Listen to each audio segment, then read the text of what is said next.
Ian Campbell. I'm Vice President of Operations at PASIC, and I'm your moderator for this afternoon's webinar. Welcome. This is our second Emerging Risks webinar of the year. I'm the staff lead for our Risk Officers Forum, and I'm leading you through. We're in uncertain times right now with the COVID-19 outbreak. I understand all the cool kids are using Zoom, so we're trying this as well. This is our second Risk Officers Forum event, and we're pleased to have you join us. We have an informative and entertaining webinar planned for you.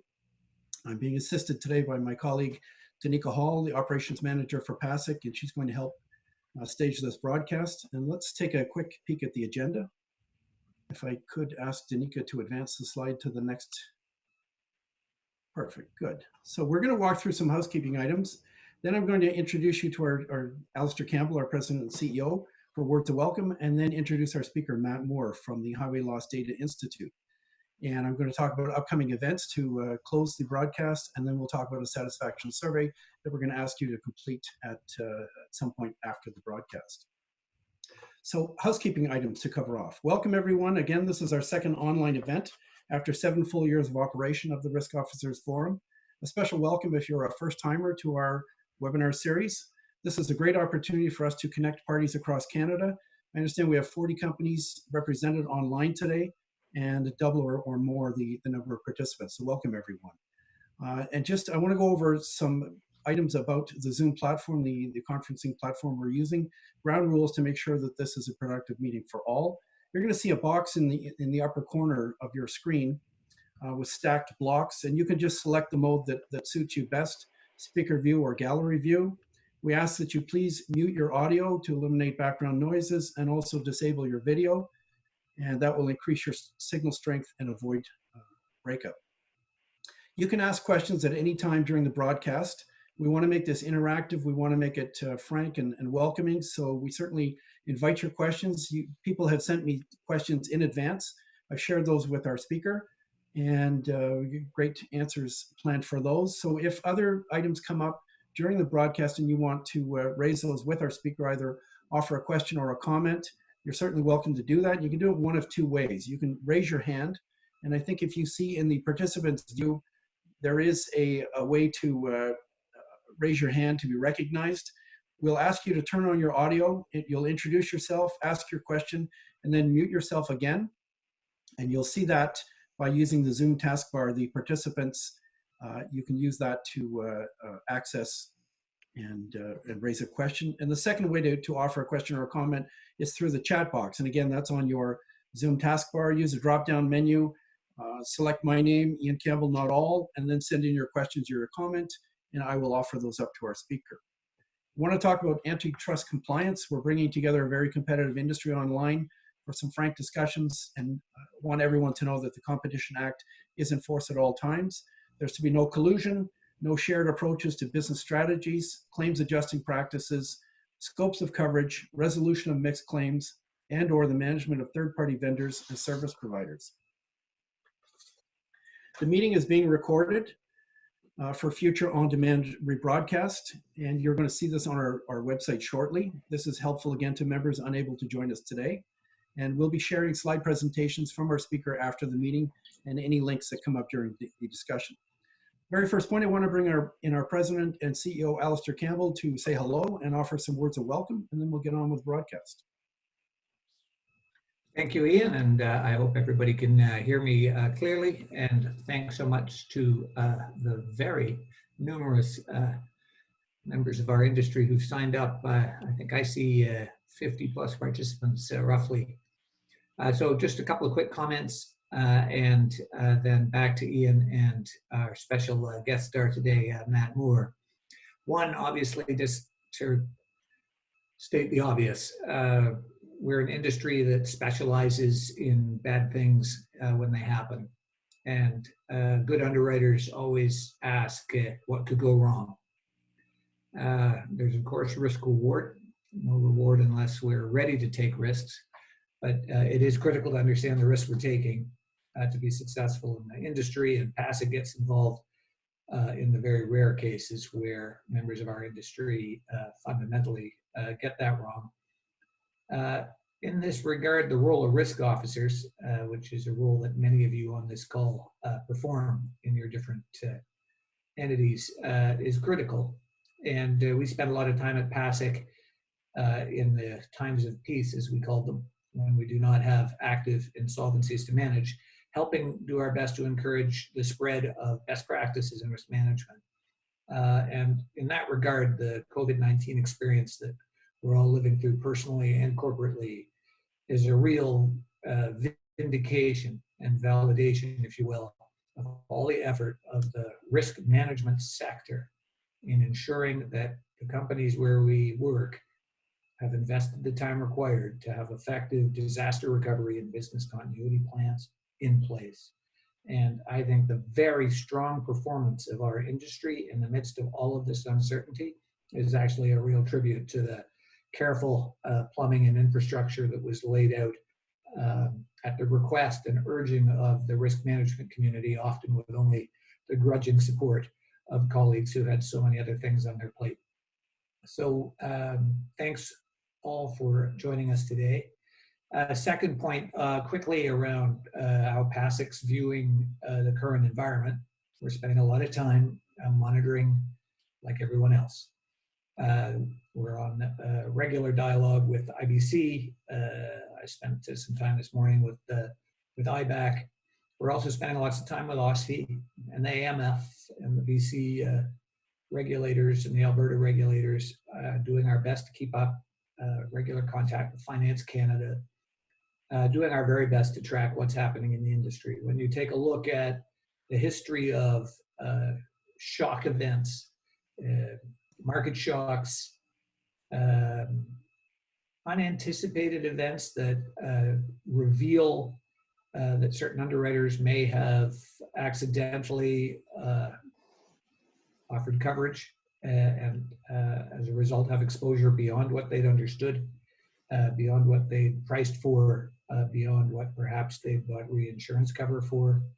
The quality and definitions and wordings around the quality of reinsurance, all of those, the kinds of things that get exposed when shock events happen. And then obviously when shocks happen, you can have regulatory pressures, judicial pressures, or legislative pressures. And all of those could have consequences that are very much on our mind. What's the problem with Gmail? As we monitor the performance of the industry. Third point, quickly, a permanent priority issue for PASIC is focusing on the risk of a mega quake in BC or in the Quebec,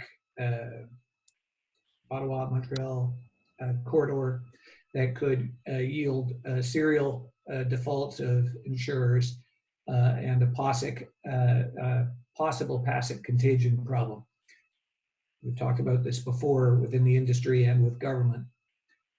This event has helped crystallize, I think, the compelling logic for having, in case of emergency, break glass plans in place in advance of tail risk events. And so now is not yet the time, but we very much believe and are very optimistic that the work we've been doing with IBC to prepare and position our industry to go and make a case to the federal government about the compelling logic of an effective backstop mechanism makes total sense. And we think the receiving market might be more open to that logic, precisely because we have just witnessed how devastating a major tail event like a pandemic can be. Final point, it is always important in the middle of what we're living with day to day to keep remembering, especially as risk professionals, to keep an eye out to the horizon to see what else is or could be coming. And I think the very strong interest in today's topic is precisely because so many of us have been hearing so much about COVID that the opportunity to engage and explore in another of the significant transformational trends that are going to affect our underwriting decisions and the future of our industry, it's just critical we pay attention to these. And so I've heard Matt Moore speak before. He's an outstanding talent with a great depth of knowledge. And I will stop soaking up his oxygen and throw things back to Ian to introduce Matt. Thank you all for joining us today.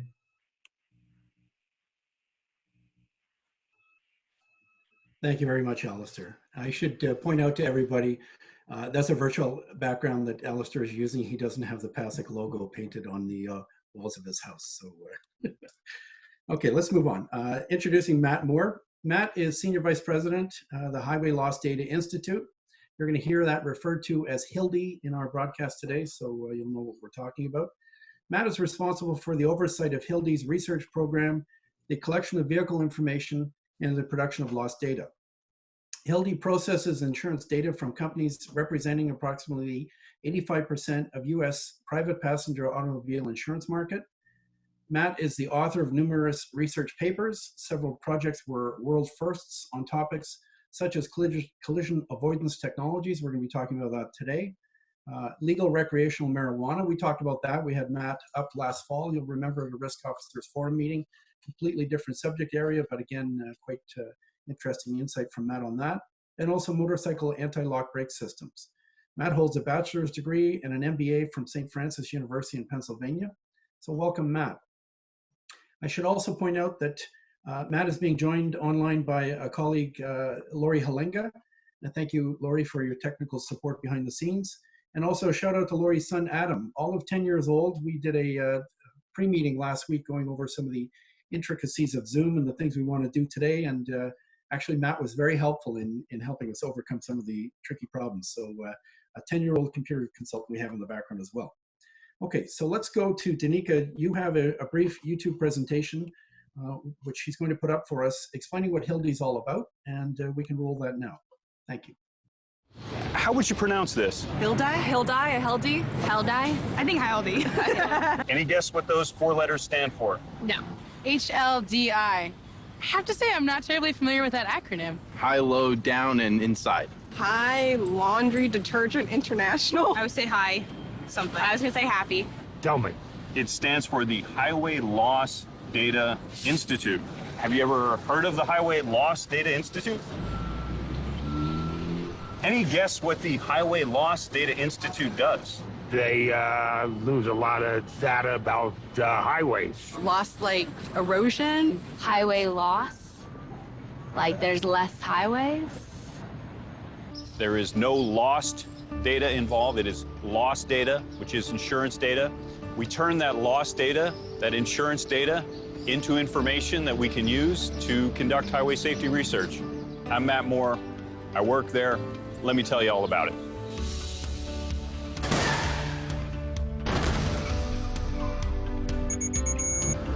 HILDI's part of the Insurance Institute for Highway Safety.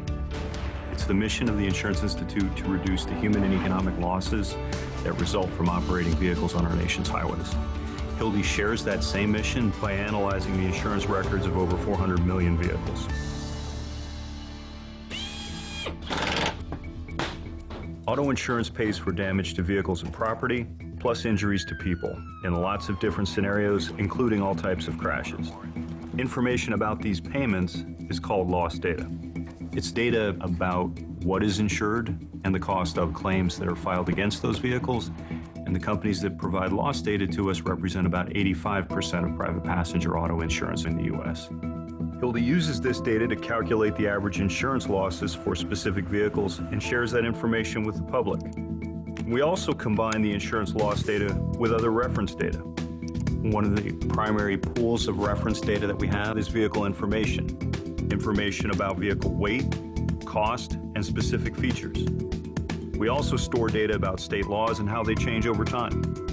Using these combined databases, we can quantify the benefits of life-saving technologies, cost-reducing technologies, and the impacts of various state laws on highway safety. If we could have the most current tax data, that'd be great. Before we can do that, the HILDI staff has to make certain the data is suitable for use. And that process starts with our data production team. Each year, HILDI collects over 3 billion transactions from our member insurance companies. We've been collecting data for decades, so we have a lot of data. We have over 600 terabytes of storage capacity currently within Hildy, and that number is always growing. My role is to support the vehicle information team. We collect vehicle-specific data at dealerships, auto shows, and manufacturers. We also collect information on tractor trailers and motorcycles. I'm an avid motorcycle racer, and it's my job to be proficient in all things motorcycle. Some of the things we have in our database are the availability of anti-lock braking systems, the size of the motor, and the cost. The more reference data that our team can provide, the more information we have to do research. I'm the research coordinator at Hildy. The research team works with the entire Hildy data set, the loss data as well as the reference data, and we use those together to answer questions on a wide range of issues. We can look at everything from glass losses to animal strikes to vehicle automation and the legalization of marijuana. Hildy published some of the first real-world results about the effectiveness of collision avoidance systems. That led to an IIHS ratings program and eventually to a voluntary commitment between the National Highway Traffic Safety Administration, auto manufacturers, and the Insurance Institute to fit nearly all vehicles sold in the U.S. with automatic emergency braking systems by 2022. We also determined that certain headlights significantly reduced insurance losses.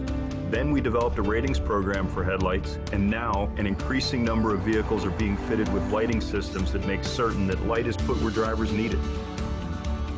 The key strength of Hildy, or the primary thing that sets us apart from other entities that have data related to highway safety, is that we accumulate a lot of data very, very quickly. We are in an environment of unprecedented change as it relates to the evolution and performance of vehicles. So having a data set that accumulates data so quickly is crucial to understanding the impacts of those changes. We can turn trends that we see very early on in the data into information people can use, whether it's a consumer, a policymaker, vehicle manufacturers, or highway safety researchers. Oh, how cool is that? Well, very nice. I would never have guessed that. Wow. How do you say it? Hildy. Hildy. Hildy. Thank you very much. All right, you're welcome. Okay, now we're going to bring Matt on, and I'm going to ask Danica to throw the hosting responsibilities over to Matt, and he should be able to lead everyone through a very comprehensive slide presentation. Okay, hello everyone. Hey, Matt. Ian, are you seeing me, hearing me? Everything going okay? I am, yep. Awesome, Perfect. great. Well, thanks much for the introduction, and thanks for the opportunity to speak to everyone today. I'm here today to talk to you representing two organizations, the Insurance Institute for Highway Safety and the Highway Loss Data Institute. And as I said in the video, it's the mission of the IHS and Hildy to reduce the human and economic losses associated with operating vehicles. The IHS does that very broadly and to some extent very publicly through vehicle crash testing. I think if folks know us and they're familiar with us, it's because they've seen our crash test results on the news or seen manufacturers using their crash test results in advertising. As I said in the video, Hildy shares that same mission, but we pursue that mission exclusively through studies of insurance data.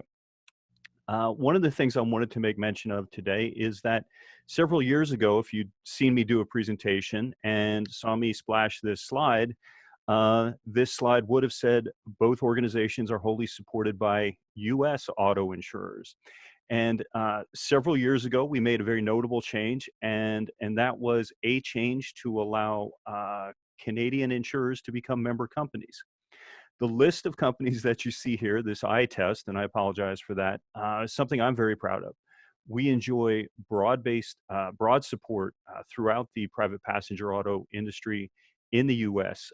Over 92 companies that represent 92% of PPA in the US provide financial support for our life-saving work. And I'm pleased to say that in just a few short years, we've been able to accumulate several supporting members from Canadian companies, Desjardins, La Capitale, and RSA. So a shout out to them. Thank you very much for your support.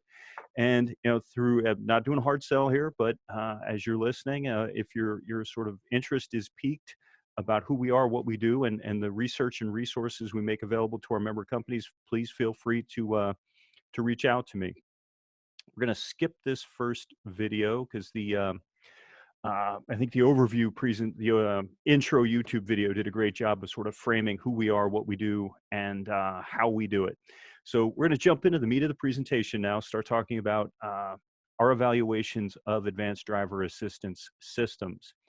And putting up this slide, December 2009, Hildy published our first study, which was actually the first study in the world using real world data. We were using insurance data to evaluate the impact of advanced driver assistance systems on insurance losses. The very first system we evaluated was a system from Mercedes called Distronic, which was an adaptive cruise control system. It also had forward collision warning, and we found it to be beneficial. We followed that study up with a study of Volvo City Safety System just a year later, which was a low-speed front crash prevention system, very effective at preventing insurance claims.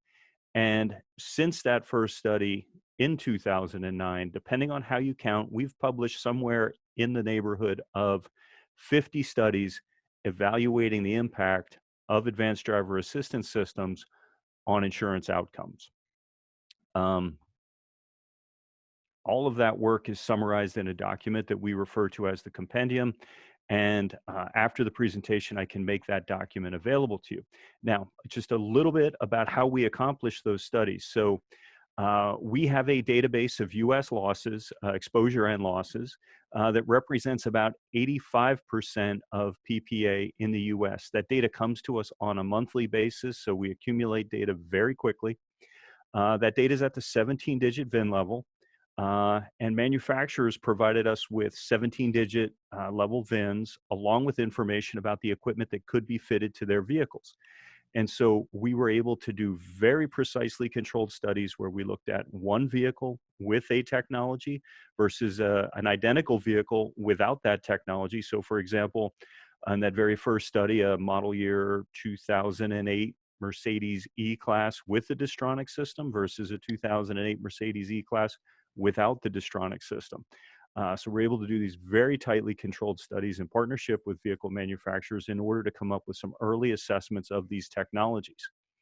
And so we're going to spend a little bit of time looking at these results and in these formats. So let me just share a little bit with you about the way the slide is set up. So along the x-axis, we have each of the major bits of technology that we've been able to assess. Each bar represents changes in claim frequencies for a specific coverage type for a bit of technology.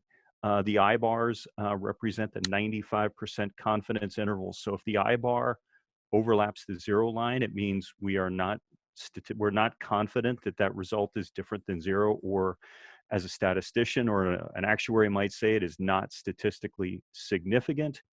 In these analyses, we control for everything available to us in our database. So we have some limited information on the demographics of the rated driver. So we control for the driver effect, things like age and gender, marital status. We have some location information, the garaging location of the vehicle, and we know whether or not that location is urban or rural, and some things about the insurance system in the US geopolitical state where those vehicles are garaged, so we control for those factors. And so each of these estimates is a unique standalone estimate of the impact of each bit of collision avoidance functionality on the impact of to insurance losses, while controlling for geography and demographics and other technologies available on the vehicle and things like vehicle age. So key takeaway from this slide is that some of these technologies work and work really well, and that some of them don't. Let's take a look here. For example, we're looking at forward collision warning systems, forward collision warning, front auto brake, rear auto brake. Those are the systems with the biggest reductions. And as you can see here, we have some reductions approaching or exceeding 20% reductions in claim frequencies. That's big news. Some of these systems, curve adaptive headlights, blind spot warning systems, associated with modest reductions in claim frequencies, but still robust, statistically significant. And some of those reductions approach 10%. By contrast, lane departure warning systems, there, at least in the insurance data, we are not seeing any evidence lane departure warning systems are associated with any meaningful change in claim frequencies. And one of the things I need to point out before I move on is that in the insurance data, all we know is that a claim occurred for a specific VIN, and the dollar amounts and the coverage type, the dollar amounts and the coverage types that they were spent under to satisfy those claims. We don't know the conditions of the crash. We don't know if the systems were active. We don't know what type of roadway the vehicles were being operated on. We don't, to some extent, we know time of day for some of our claims, but not all. So this is just a gross evaluation of the changes in frequency associated with the presence or absence of these systems. We get a bit more precise in a minute, so just stick with me. So another big takeaway, going back to those front crash prevention systems, one of the things that we found is if we look at pairs of technology, those instances where a vehicle issues a warning to a driver or attempts to solicit driver behavior, get a driver response, versus systems like front auto brake that act on behalf of the driver, forward collision warning is good stuff. Robust reductions, particularly with regard to property damage liability and bodily injury liability. But what you can see is if you look at those same coverage types for front auto brake, what you see there is that we get far better results under PDL and BI, which is the coverage type we expect to respond to a system designed to prevent front to rear crashes. So when the vehicle acts on behalf of the driver, good things can happen. And we see a similar situation when we look at parking systems, those systems designed to assist with the parking task. What you can see is that backing sensors and rear cameras associated with 3 to 4% reductions in PDL, not bad, but not great.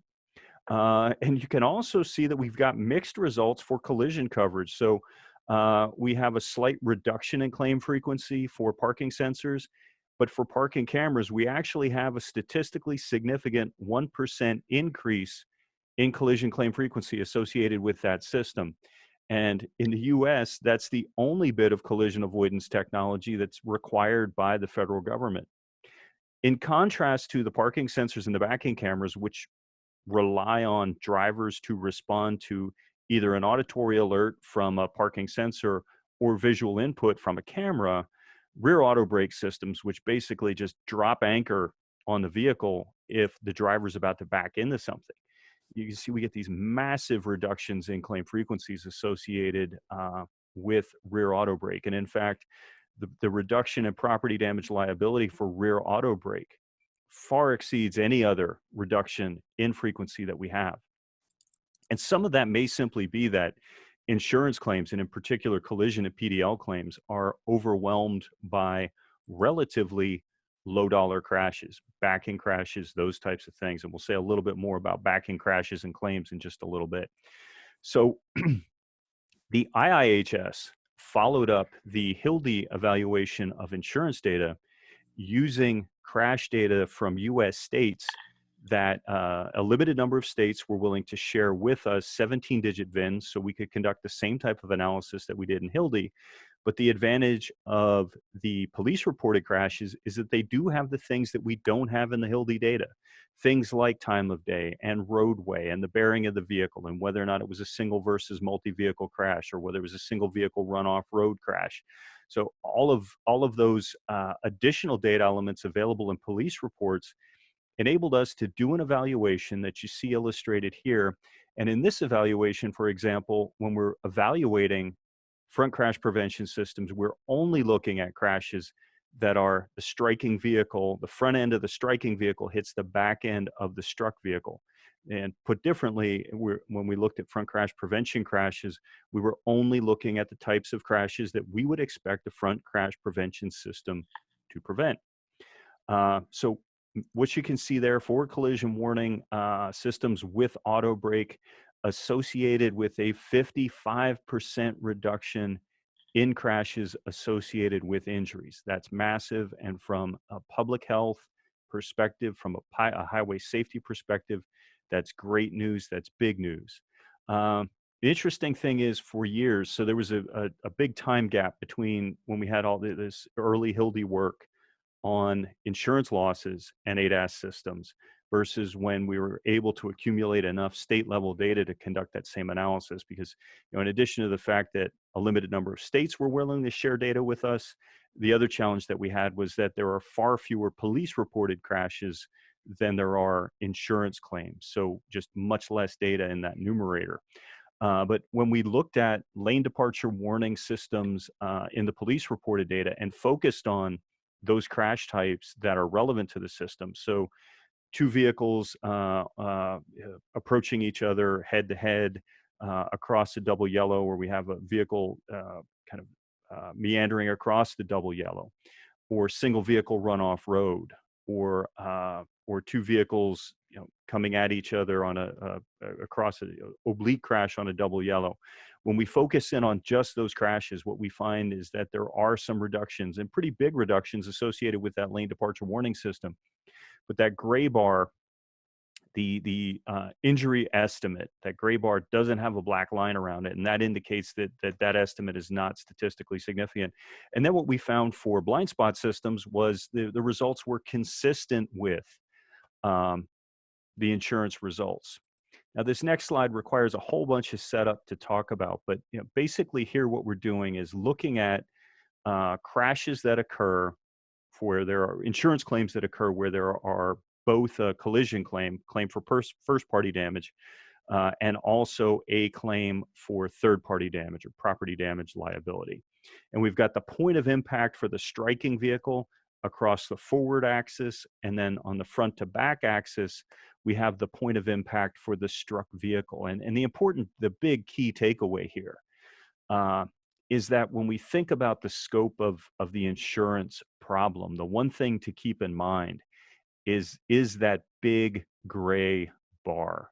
We're looking at almost 45% of all insurance claims that are multi-vehicle, where there's a claim filed for damage to both a striking and a struck vehicle.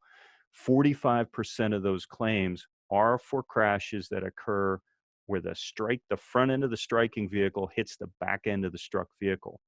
And my reason for spending so much time on this slide is that there's just to make the point that in terms of benefits of systems, the system that we have advocated the most and the longest and the hardest for, then we've gotten manufacturers to say, okay, we're going to put this system on all vehicles, is those front crash prevention systems.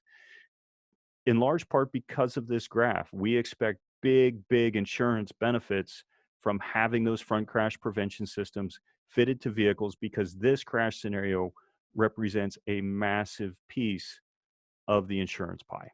Now, up until now, most of what I've said has been all good news.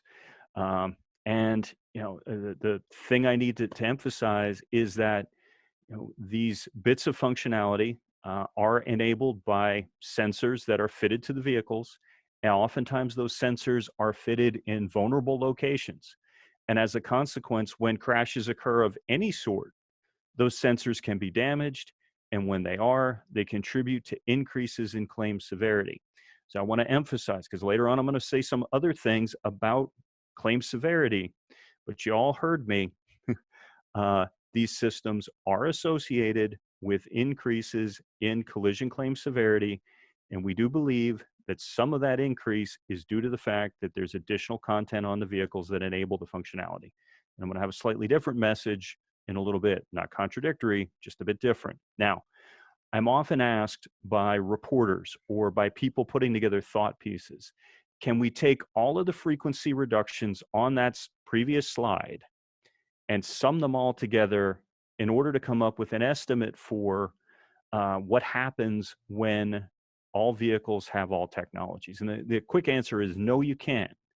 And the reason you can't is that most, the estimates, for example, for forward collision warning with auto brake include include some of the benefits for having forward collision warning and auto brake. So you have to throw out the just forward collision warning estimates. And then when we contemplate, what do you do if a vehicle has an adaptive lighting system and a front crash prevention system? You can't prevent the same crash twice. Same situation with the backing systems. If a backing crash is prevented and a vehicle has backing sensors and a backing camera and rear auto brake, that crash can only be prevented one time, not three times. So you can't take the benefits of all three technologies. And as I mentioned in the insurance data, we don't have details about the claims or the crashes that cause the claims. So we don't have a good mechanism for saying, here's how much of the crash pie we should allocate to front crash prevention versus adaptive headlights. But the Kia, the DriveWise system on the Kia Sportage is one of the first opportunities we have to get a really clean and close look at a vehicle that's practically loaded with all of this technology. So simply put, this DriveWise system includes just about every bit of collision avoidance technology that we've evaluated to date. And what you can see is that system is associated with an over 10% reduction in collision claim frequency, an over 40% reduction in PDL, an almost 45% reduction in BI, and then some really robust reductions in medical payments coverage and PIP or no fault injury coverage. So big reductions, robust reductions. And so from sort of this point, this is a recently completed study. And from this point forward, when a reporter asks me or someone from a consulting house or Pew Research or some of those folks, when they ask me, what do you expect to happen when a vehicle's loaded with this technology? These are the results that I'm going to be pointing to on a go-forward basis. So let's rotate back now to that severity issue. And just a reminder, I said, and I'm on recording, I said, if vehicles are fitted with these systems, the enabling sensors are associated with increases in claim severity. But there's other things that are going on that are also driving up severity, including sort of mathematical anomaly. And let's just chat about this for a moment. So GM, General Motors, partnered with us, provided us with a whole bunch of VIN-level data, and we were able to look at vehicles with backing sensors and backing cameras always available together on the same vehicles.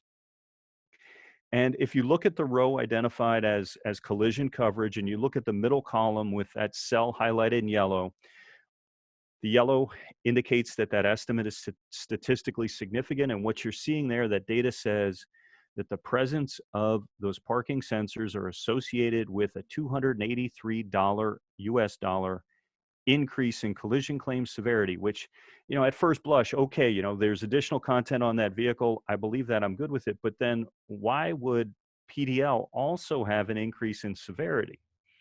Those PDL dollars are the dollars spent to repair the struck vehicle. So additional content on the striking vehicle should have no bearing unless it creates a lot of additional weight, like as would be the case with a hybrid vehicle or an electric vehicle. Additional content on the striking vehicle should have no bearing on the repair cost to the struck vehicle.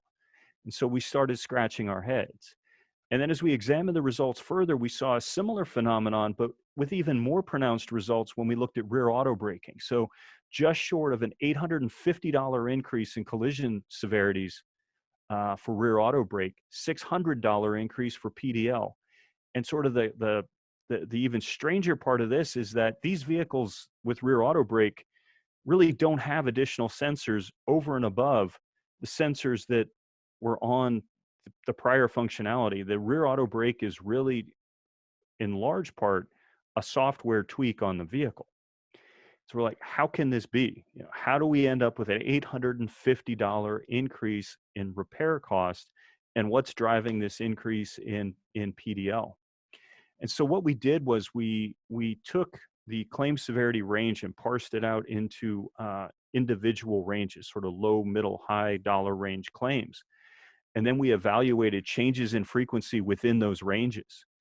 And what we found was, if you look there, that first gray bar on the left side, the rear auto braking estimate associated with claims below $2,000, what you can see there is a reduction in claim frequency of about 22-23%, whereas in the high severity range, there's no change. And so what's happening here is the mathematical statistical phenomenon that we call mean shifting, or shifting of the average. You know, if we were all in person in a conference room in Toronto again, and we measured all of our heights, we'd come up with an average height. But then if we decided, okay, all the short people have to leave, and then we measured again, we'd come up with a higher average, a higher estimate of the average height. And nobody grew at all. We just changed the base. And the same thing is happening here. We're having shifts in averages because these systems are preventing the least expensive claims. And that's a big part of what's pushing the average claim severities upward on these vehicles. So just to rehash, in the insurance data, we saw big benefits and early benefits, really the first benefits that we believed in for front crash prevention systems. And so very early, we began attempting to test and understand on the on-road and on-track environments, what are the things that differentiate these systems? What are the aspects of them that confer benefits? And then asking ourselves, how do we illustrate differences between the best and worst systems? How do we convince consumers to purchase these systems? How do we convince manufacturers to fit these systems to more and more vehicles? So we developed a testing protocol and a rating system. And simply put, vehicles with a basic rating are those vehicles that only have forward collision warning and or achieve minimal auto braking. So consistent with the forward collision warning estimates on that early slide that we have. And then on the other end of the spectrum, vehicles that with the superior rating are vehicles that are able to achieve full stop in both of the tests that we conduct, and those tests go off at 12 and 25 miles per hour. And then advanced vehicles are vehicles that achieve some amount of auto braking, but not all. Now, people say to me, well, 12 and 25 miles per hour doesn't sound like it's all that fast, but let's watch what happens at 12 and 25 miles per hour in our crash hall. So those are Mercedes C-classes being run in the back of brand new Chevy Malibus. And what you can see is that at 25 miles per hour, that crash generates $28,000 worth of damage. By contrast, if we cut that speed a little over half, we get the damage amount down to under $6,000. So just, you got to remember your high school physics. Force equals mass times acceleration. The acceleration goes up by the square of the speed. So the increase in the dollar amount is not linear. It's curvilinear.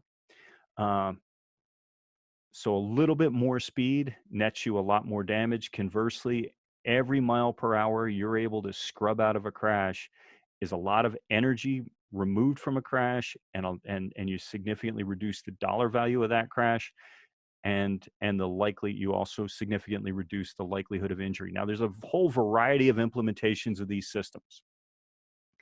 And what you're going to see in this panel of 6 videos is illustrations of the 2 different tests and 3 very different approaches or implementations of collision avoidance systems. So the Volvo S60 in this implementation is just using a laser-based sensor called LiDAR.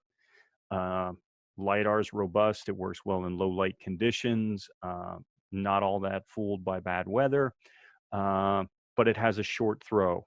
And as a consequence, it doesn't have enough range when the vehicle is moving at high speed in order to detect slow moving or stationary objects in order to react in time.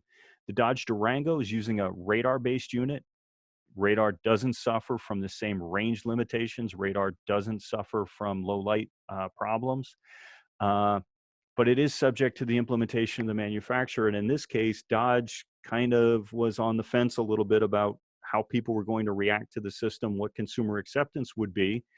So they decided to kind of punt a little bit and deploy some auto braking, but not full stop.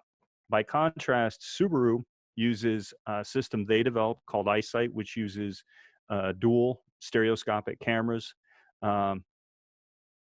Cameras are great because they can also be used to identify the target. You can determine, you know, is this a person? Is this a dog? Is it a deer? Is it a vehicle? Is it a trash can? But is subject to, cameras can be subject to the same limitations as our eyes. So low light has an impact on them. confused driving environment can impact them. You know, very visually cluttered driving environment can have an impact on them. But let's take a watch and see what happens here.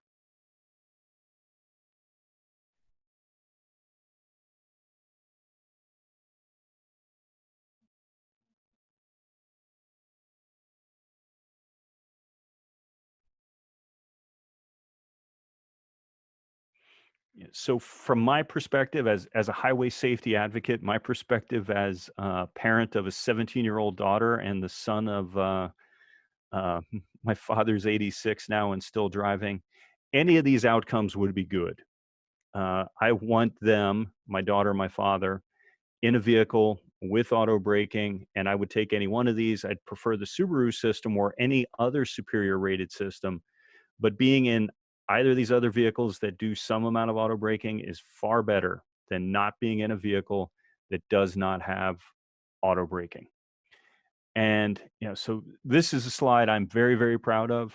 As a result of all of this work, the result that Hildy did demonstrating which systems were beneficial, and the testing program that was derived based on the intelligence from the insurance results.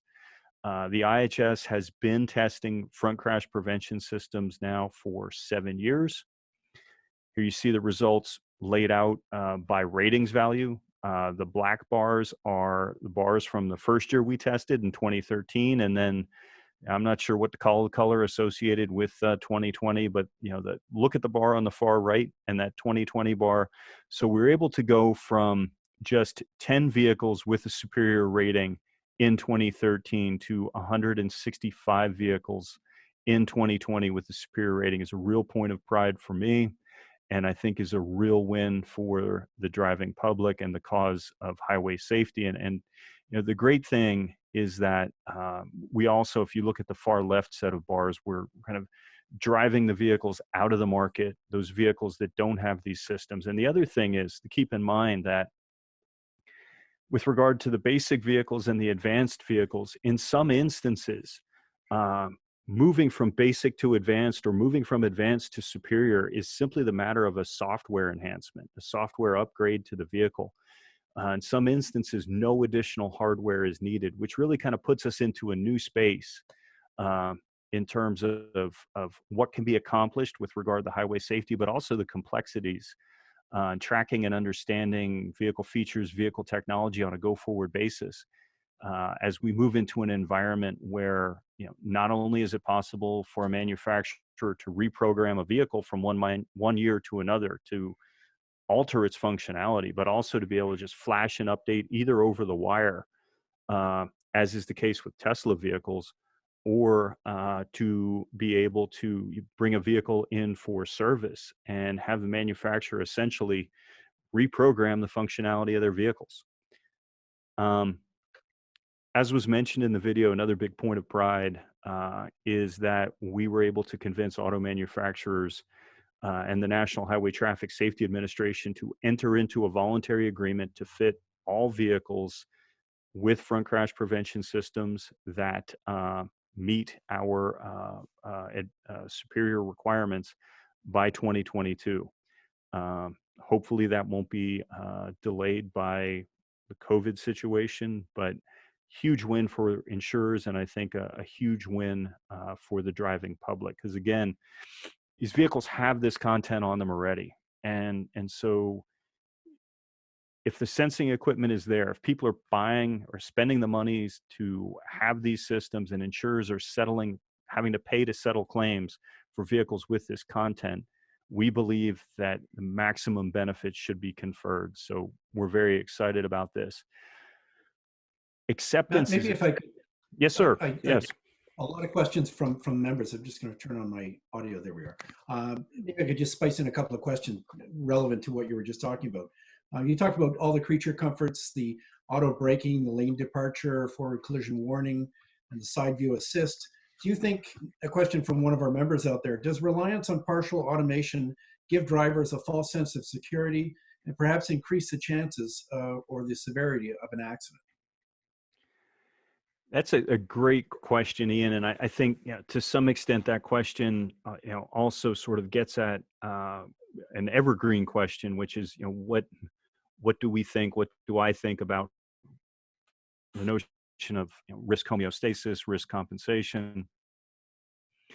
And the answer to that is let's go with the data-based answer first. I always prefer to start there, and then I'm going to offer some opinions, and then I'll make it clear what are data-based answers and what are opinions. We did an analysis looking at the benefits of these systems over time, and to state that differently, we took some of the analyses that we did where the vehicles have now gotten older, where they've been on the road for a number of years. And we've looked at the benefits or the frequency reductions associated with each of those systems over time, and each of the individual time slices or years, calendar years where those vehicles were insured. And what we found was that the benefits of the frequency reductions persisted over time.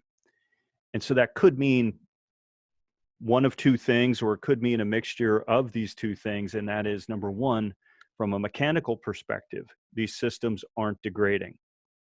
And number two, it indicates that perhaps there's no risk compensation going on. Drivers aren't laying on additional risk when they're operating vehicles fitted with these systems.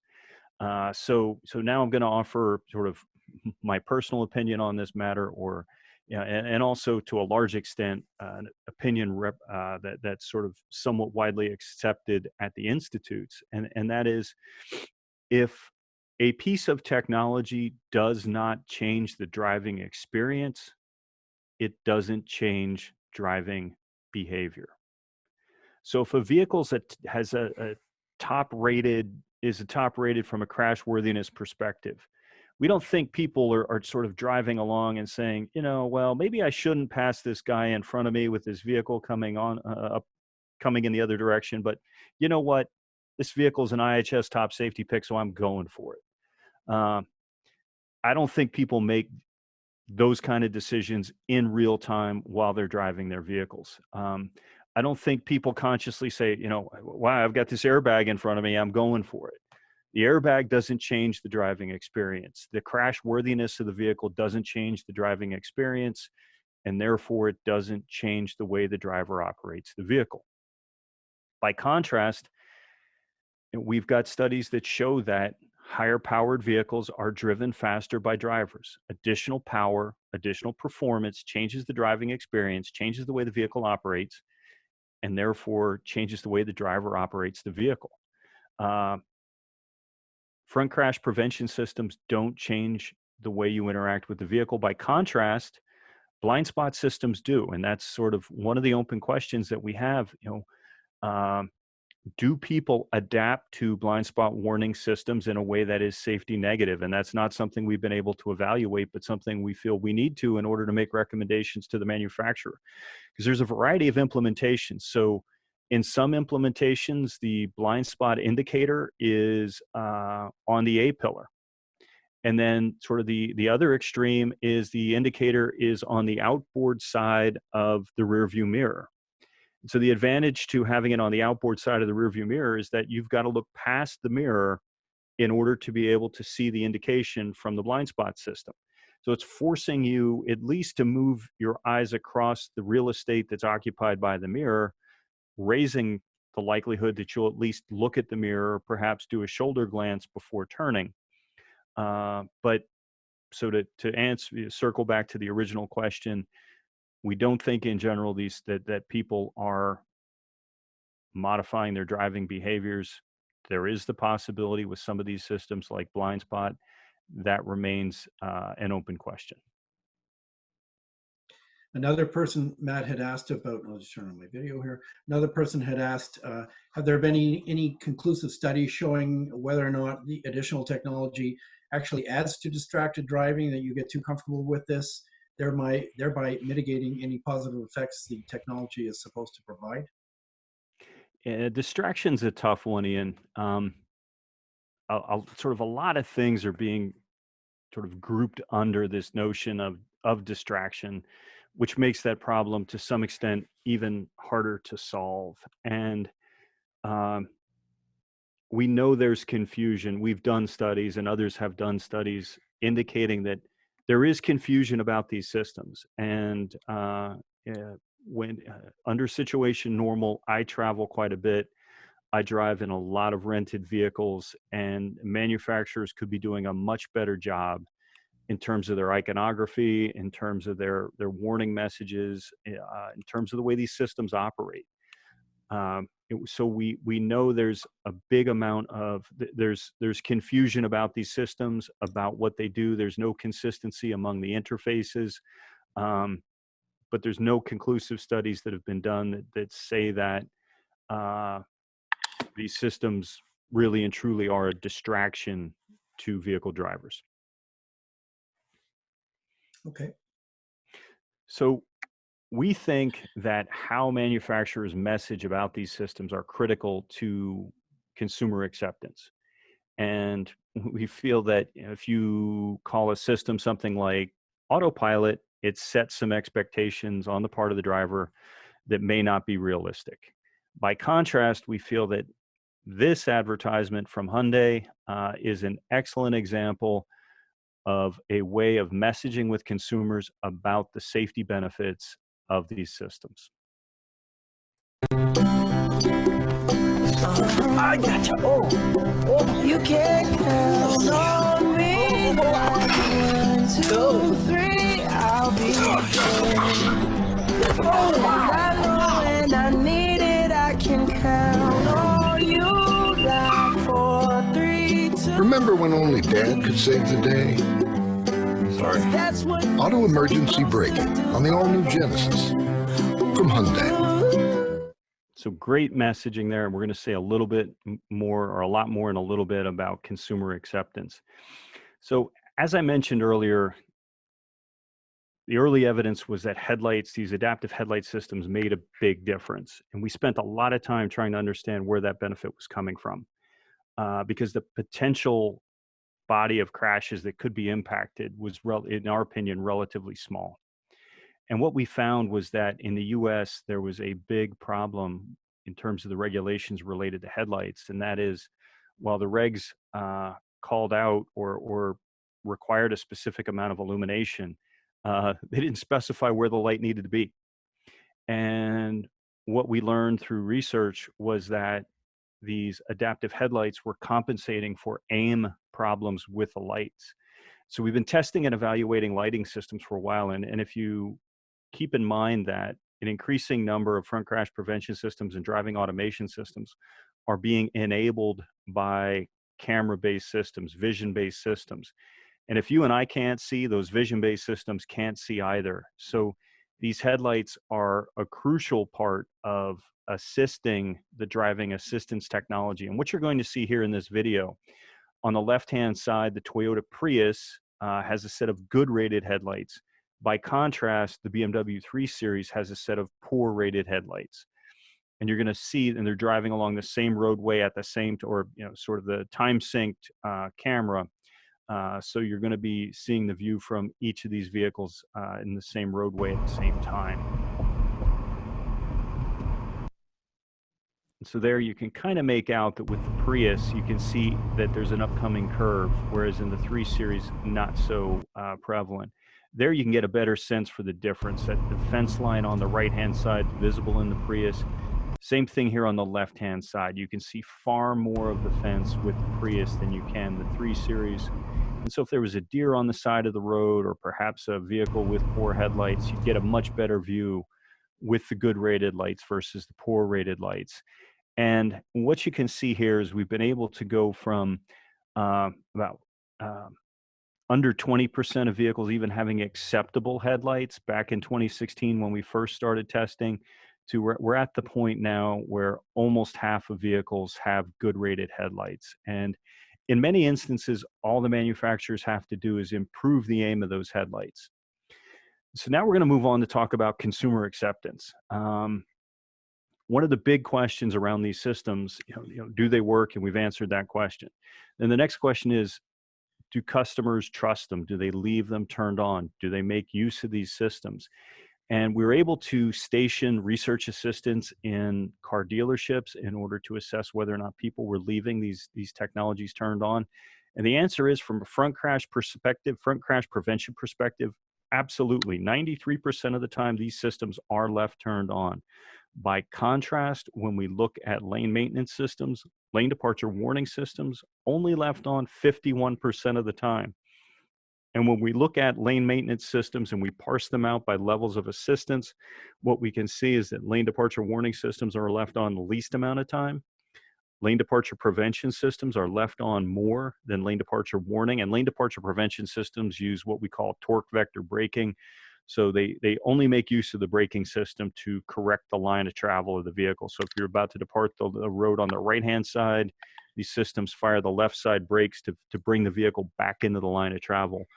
Active lane keeping systems make use of steer-by-wire technology, and they are constantly trying to correct, constantly steering the vehicle in order to attempt to keep that vehicle in the center line of travel.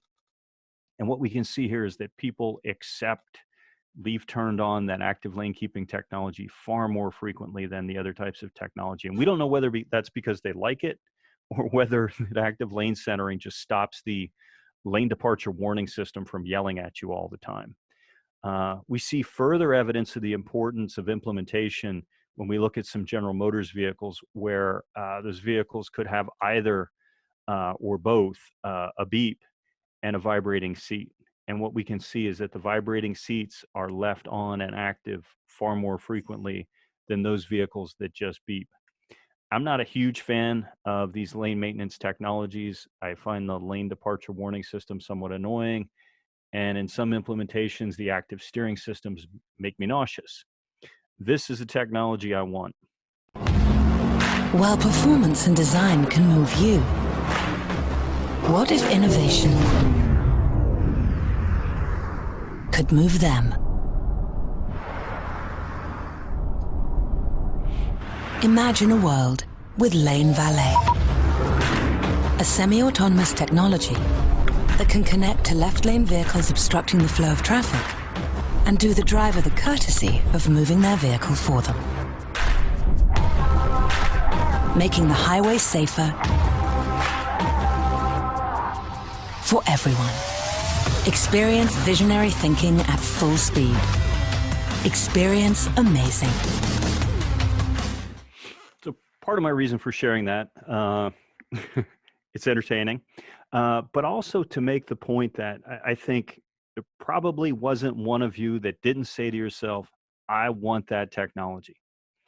You know, by contrast, a fair number of people are just kind of creeped out by the notion of a car driving itself for you. But the notion of being able to control somebody else's car, that appeals to a lot of people. And you know, what appeals to us, what we react to on an emotional level, plays a huge impact on what we are willing to spend our money on. And what we're willing to spend our money on has a huge impact on the trajectories for the fitment of these technologies. Now, let's talk about park assist systems here for a little bit. As I mentioned earlier in the presentation, a huge number of insurance claims are for low dollar hits, parking lot hits. And here we're looking at just the distribution of dollars or of claims paid out under collision coverage, first party damage. And what you can see is that almost 50% of those claims are for claims that are $3,000 and under. So, you know, low dollar claims presumably are associated with low speed crashes. And as a consequence, we really need to understand what's going on with these low speed systems and or these park assist systems. And here we're going to be looking at a series of studies that, some videos that we shot as part of a study that we did when the US government was considering requiring backing cameras. And I think these videos provide some insight into the results that we've gotten for backing sensors, backing cameras. And so in this study, the drivers didn't know that they were being studied. They thought they were driving these vehicles around to give us their opinions about these vehicles. You know, it accelerated well, I didn't like the HVAC controls, that sort of thing. So they drove the cars around for about 20 minutes. We asked them a whole lot of questions. Then we parked and asked them a whole lot of questions about the vehicle, logged their answers, and then said, hey, do you mind just backing up over there And at that point, the real study began. So the key things to look at here in the upper left, that is a child form. And then the lower right in this video is the driver. And let's watch what happens here. Start on stage too.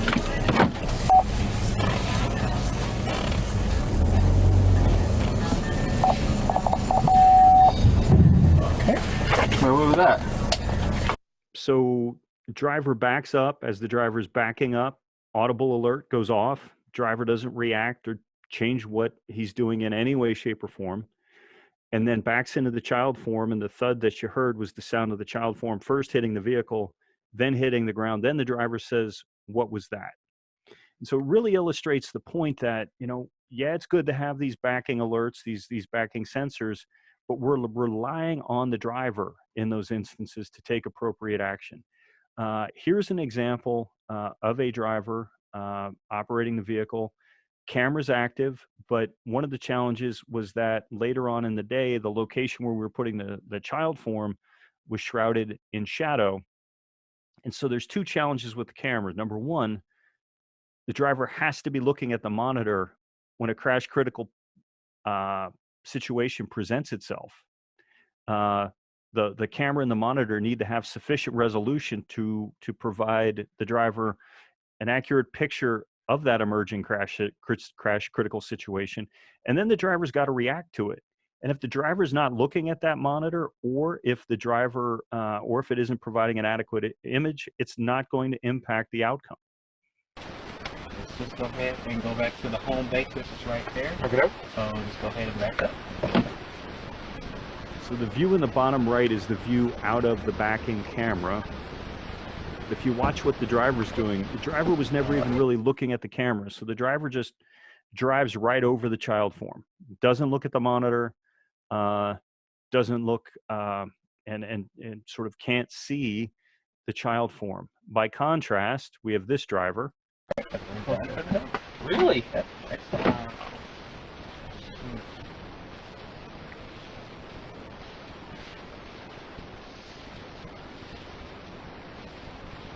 Oh, okay.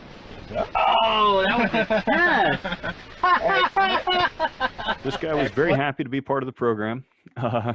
He was actually looking at the camera at the right time, was able to see that there was an emergency crash critical situation and react appropriately. But here is a summary of everything that occurred when we did this test. And the key thing here is that set of bars where there's only the green and the gray bar.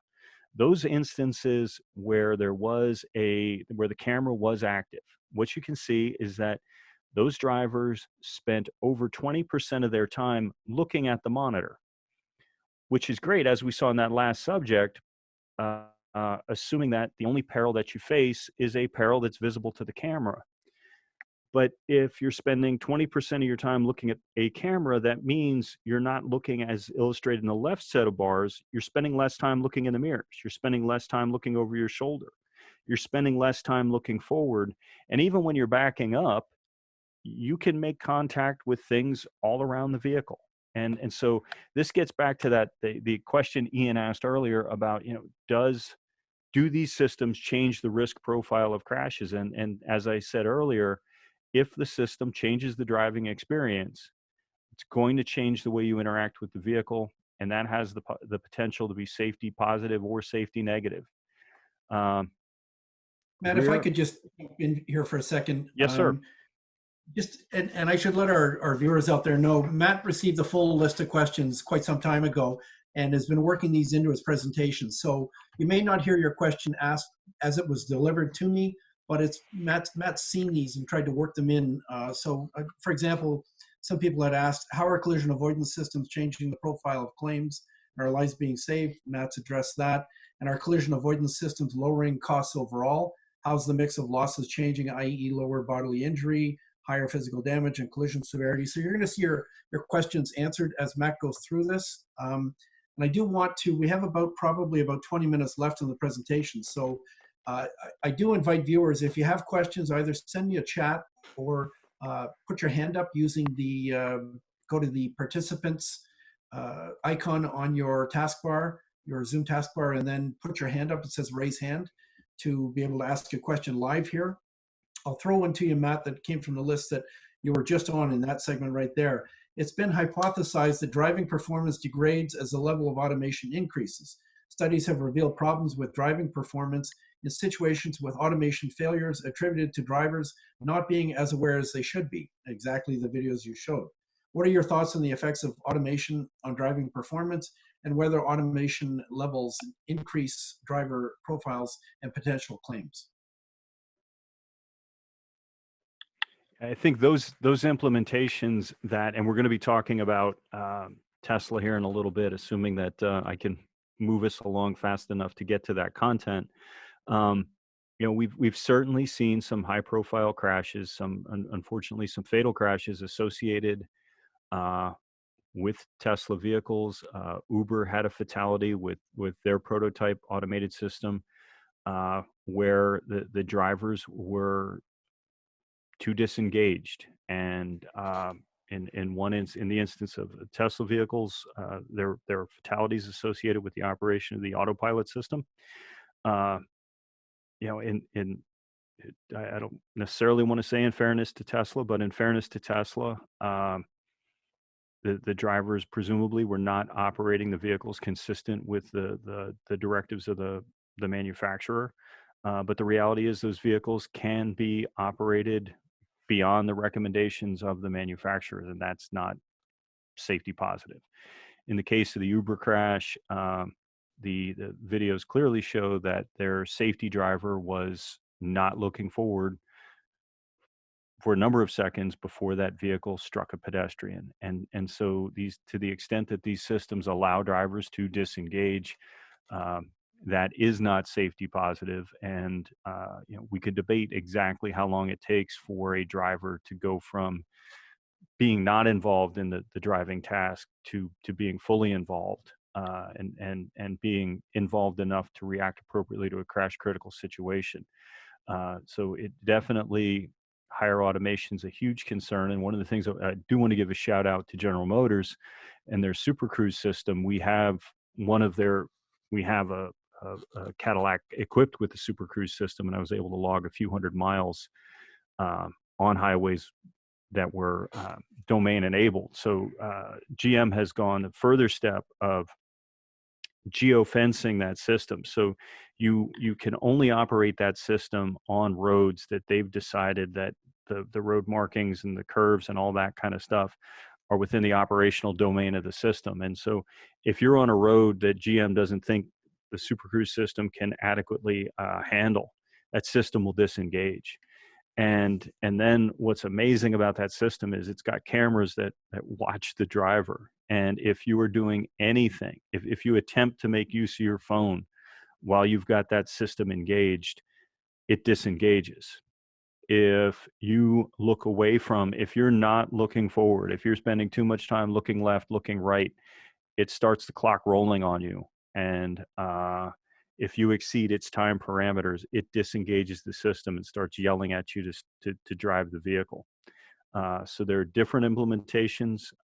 Some are definitely better than others, but we feel that the manufacturers should put very, very tight parameters around how much disengagement they allow.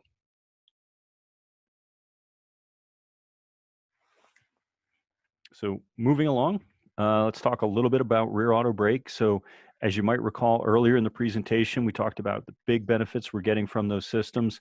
And you know, there's not a heck of a lot to say. We're just going to roll some video here and show the differences. So these tests are going off at 3 miles per hour. This is a Subaru Outback fitted with the auto brake system, and they're at 3 miles per hour. That crash generates almost $2,000 worth of damage. By contrast, with the system, and part of the reason we did that crash is that oblique angle can be a bit of a challenge for sensors, but that vehicle did a great job with that scenario. Here we're looking at Cadillac XT5 into a pole. That's $3,500.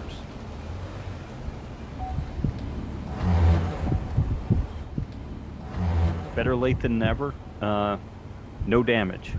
And I challenge any of you to go to a fast food restaurant or a gas station and find a pole that looks that way and doesn't have a bend or a scratch in it anywhere. We hit a lot of poles, folks.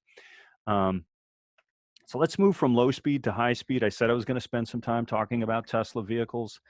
And Teslas have been fascinating to watch, in part because they've been on the leading edge of these technologies. And, you know, although I you know, I question their implementation from a highway safety perspective, from a technology perspective, it is amazing to see what they've been able to achieve in terms of automation. And they've made changes to these vehicles over time. Some of these vehicles were changed over the air.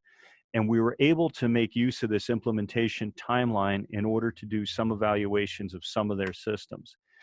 One of the things to keep in mind is that when you compare those early Model S vehicles to their same class counterparts, claim frequencies for those vehicles were very high relative to their peers. Now, here we're looking at the orange bars represent the claim frequency performance of those vehicles before they implemented driver assistance technology, and then the blue bars are after. So what you can see there, the change from orange to blue under PDL and BI, big reductions, but reductions consistent with, say, forward collision warning and forward collision warning with auto brake results from other manufacturers. And we do that same type of analysis, and we look at the timeline for when they implemented the autopilot system. What you can see here is we're not seeing much of a benefit. We do get some benefits under collision coverage, but the interesting thing is when Tesla implemented the autopilot system, they also implemented a self-parking system, and we can't parse out the results, the differences in the results. So what we're seeing there in terms of frequency benefit under collision coverage might be the result of the autopilot system, but it also might be the result of the self-parking system. We've been able to document some limitations to these systems, and this video illustrates one of the key limitations of their camera-based system. And so the Model S uses cameras to read the lane lines and to estimate what the track of the vehicle should be. And what you're going to see is that as the vehicle goes up a hill, you know, the cameras are hard mounted to the vehicle, and as a consequence, when the vehicle is going uphill, the view of the camera is the blue sky and not the road surface. And so the vehicle is going to start hunting left to right. In the bottom right-hand corner is an expanded view of the view from the instrument panel. And the blue lines represent the lane lines. And when they're lit up blue, it means the vehicle's tracking the lane line. When they are not lit blue, it means the vehicle's looking for a lane line. And what you're going to see is that vehicle wanders across the road as it nears the top of the road. And as it crests the second rise, watch what happens.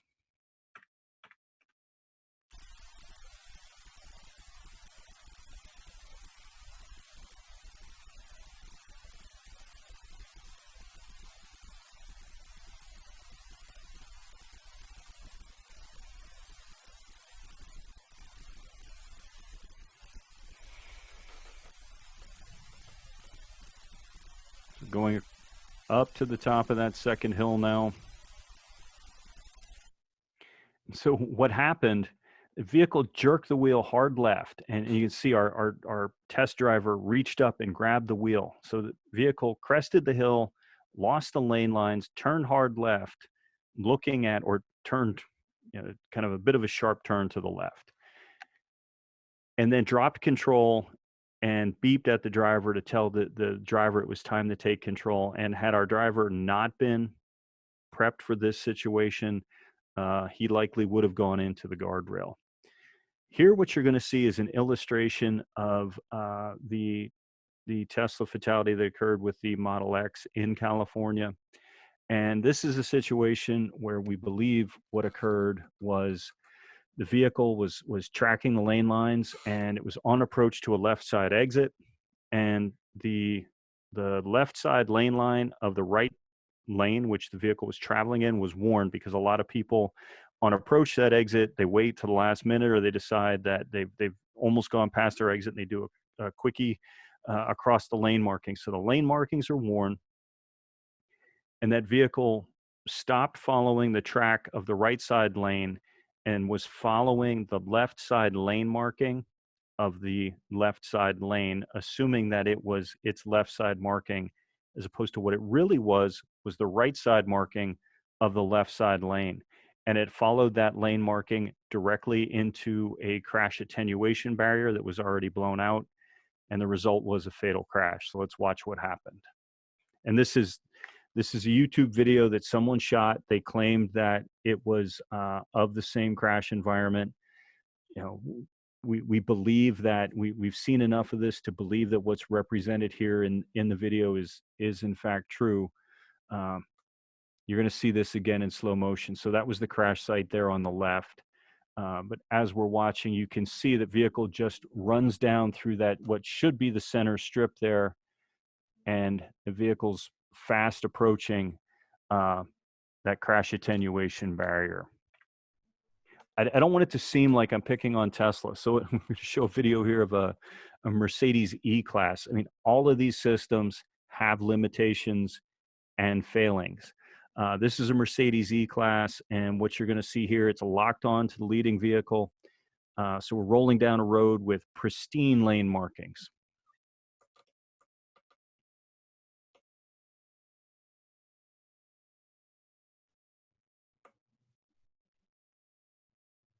Nothing confusing in that road environment.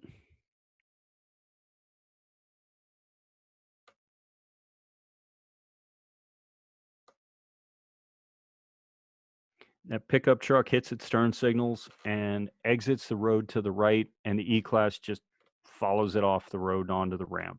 Fortunately, that truck didn't drive off a cliff, because if it had, the E-Class would have been right behind it.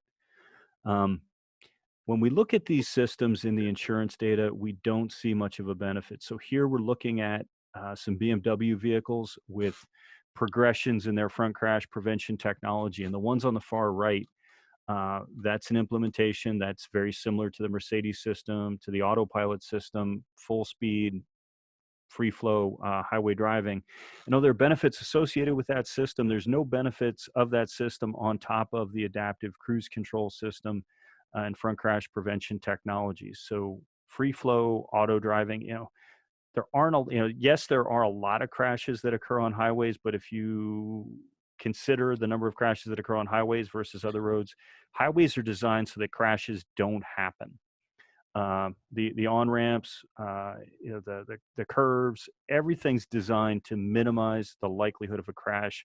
And so where a system to drive itself on a highway might be a technical marvel and a big convenience, not necessarily something that's going to produce big benefits from a societal perspective. By contrast, when we look at traffic jam assist systems that can start and stop the vehicle in very low speed stop and go traffic, there what we're seeing is big results. So here's Audi's traffic jam assist system, 20% reduction in PDL claim frequency. Nissan Rogue with a similar system. The bars on the far right, the ProPilot Assist system, PDL reduction of about 15%. So big improvements there. I'm going to talk a little bit about our experiences with our folks driving these various vehicles. And so we had our staff do test drives of these vehicles and then fill out questionnaires about how they felt about these systems. And what you can see is that there was a real range of opinions about how people felt about these systems, their level of comfort with the system. You can see that they felt that the Model S was squirrely and erratic and obstinate. By contrast, they felt the E-Class was smooth and seamless and helpful. And it's interesting, in general, folks were pretty okay with the way these vehicles handled acceleration and deceleration, but people are really uncomfortable with cars steering themselves. And I have to tell you that when I've driven vehicles with these self-steering systems, it's just creepy to have your hands on the steering wheel and have the steering wheel move itself. It takes some getting used to. Once you get used to it, the convenience factor is pretty darn cool, but it takes some serious getting used to. So we've tested the functional performance of these systems, and the key takeaway is that the various tests we've conducted on the test track, results were uniform. And these vehicles uniformly perform well on the test track. Here you see a vehicle just free flow on approach to a stationary target, handles that scenario no problem. In contrast, when we get these vehicles out on the road and into the wild, these are all head scratchers. Like, this is the E-Class on approach to a bunch of stationary vehicles at a traffic light, and they're beeping at the driver saying, hey, I can't drive right now, you take over. And another scenario, just head scratcher. Why can't these vehicles cope with these scenarios? Here's the E-Class on approach to an intersection, nothing complex about that scenario. And the vehicle dropped control and the test driver had to take over. And those are common everyday scenarios. It's interesting. These are more sort of edge cases, but these are edge cases that happen. So that was a mail delivery vehicle on the side of the road, and the driver had to take over, or that vehicle would have run right in the back of that vehicle. Here, what happened? The test vehicle was locked on to that leading pickup truck. Pickup truck was going slowly. As soon as the pickup truck crossed the double yellow, the vehicle under autonomous control rapidly accelerated, trying to get back up to its set speed, and almost ran into the back of that slow-moving road maintenance vehicle on the side of the road. An interesting thing when we evaluate these vehicles' ability to stay in the lanes, it's really wild because it's almost the opposite of what we saw in people's feelings of trust. So when you run those Teslas through a set of curves, they track like they're on rails. Might make people uncomfortable, but the measured performance is really good. By contrast, BMW on the far side, measured performance isn't good, but if you talk to BMW, they say that they don't want these vehicles to do a really good job of steering through really tight curves because they want the drivers engaged in the driving task. And from a safety perspective, that's probably better, but these remain open questions. I've got, Matt, we're fast running out of time here, and I'm going to turn and have a little conversation. I've got 4 questions that I've seen from the list that people ask before we wrap up. I just want to touch on these for some quick answers from you. Do you think some form of human intervention will always be required for times when there's poor driving conditions? I mean, we live in Canada, there's inclement weather. You're giving us examples there where things do come up. There are parked vehicles on the road you're not expecting. Do you always see, I know we're in early days for this right now, but do you always see a role for some human interaction with the vehicle? For the foreseeable future, absolutely. There's just, the technology simply is not there, and absent sort of roads, smart roadways with embedded sensors are transmitted in the roadways, without all vehicles being fitted with vehicle-to-vehicle communications, without all road infrastructure, traffic lights and things being able to communicate to vehicles, yes, we're going to need humans for a long, long time. Okay, another one. With respect to fault determination, can manufacturers enforce waivers or warnings to avoid liabilities? Do you see that's a darn good one, and I'm going to sort of punt on that issue and say that is something where I think the insurance industry and others need to be more active in pursuing governments to ensure that researchers, that insurers, that claims adjusters have access to the same data that the manufacturers will have access to about what's happening on board the vehicles. Because we're going to be in a situation where manufacturer is going to potentially even have video to be able to dispute any claims they want to dispute, while at the same time there's no legal infrastructure in place to say that same video has to be shared to exonerate someone that may have had a crash with an owner operator of that vehicle. So we're moving into uncharted territory, and I think we need to be more active in pursuing governments to make certain that there's a level playing field in terms of access to the onboard data and sensor data, camera data from these vehicles. Okay, another member asked, in a collision between 2 automated vehicles, what will be the basis for arriving at the relative negligence or contributory negligence in that Whoever case? has the most money.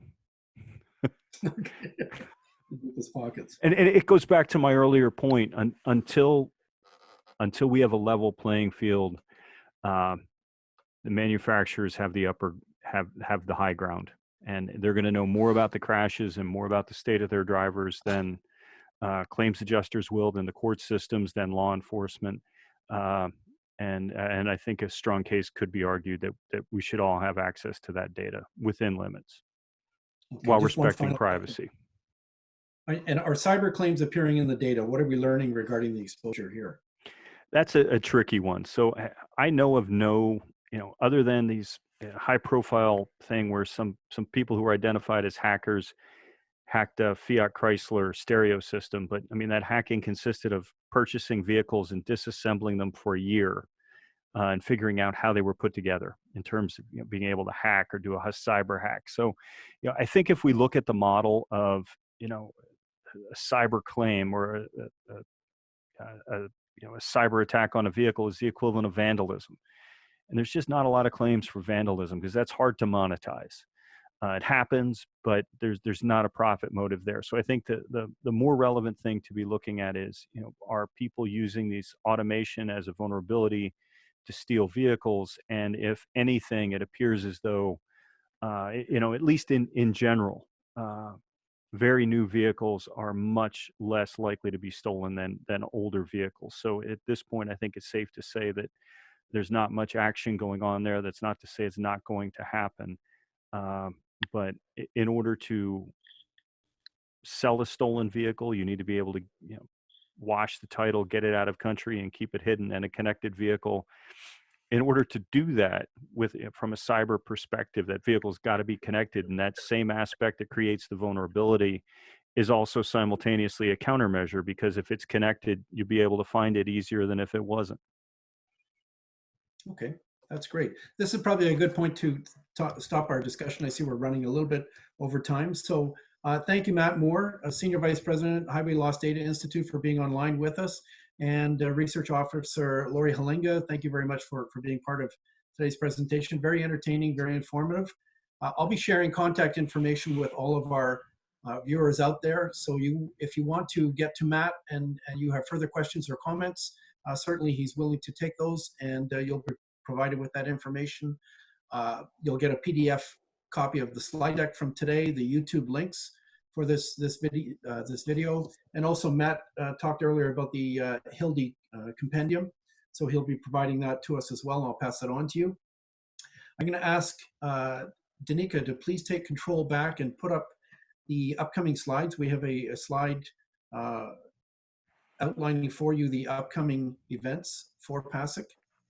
And on Thursday, September 17th, our next event will be Risk Officers Forum meeting.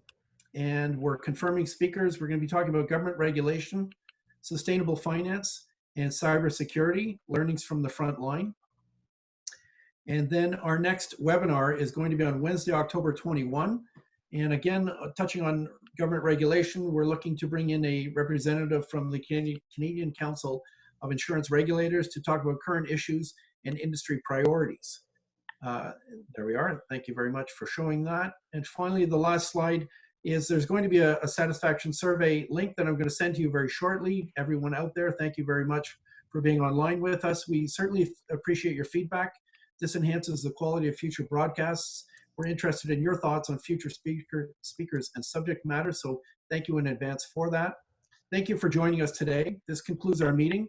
We look forward to having you join us for our Risk Officers Forum meeting in September. Stay safe, have an enjoyable summer, and goodbye for now. Thank you.